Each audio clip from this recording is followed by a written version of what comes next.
Bro నీ పేరు అవిజ్ఞాన bro? అవును మిత్రమా, నా పేరు అభిజ్ఞ.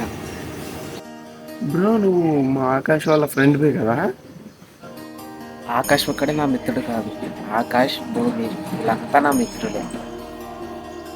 అవును మిత్రమా, ఇంత పొద్దున్నే 6 గంటలకి ఎందుకు నువ్వు వచ్చావు? ఇక్కడ నేను ఇంకా వాళ్ళు తప్ప ఎవ్వరూ ఉండరు. ఇంత పొద్దున్నే రావడం అవసరం లేదు.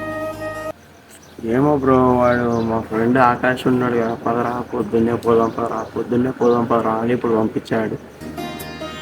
నువ్వు వచ్చావు సరే, మరి నీ మిత్రుడు ఆకాష్ ఎక్కడున్నాడు? వాడు ఇందాక వచ్చాడు బ్రో, ఒక బయట దారి వరకు వచ్చాడు. దాని తర్వాత వాళ్ళ అమ్మ ఫోన్ చేసింది, ఏదో ఉందని వెళ్ళిపోయాడు. నీ పేరు చెప్పి ఇంకా లోపలికి పంపించాడు. ఇంకా ఇల్లే మిత్రమా, వచ్చిన పక్కన కూర్చో.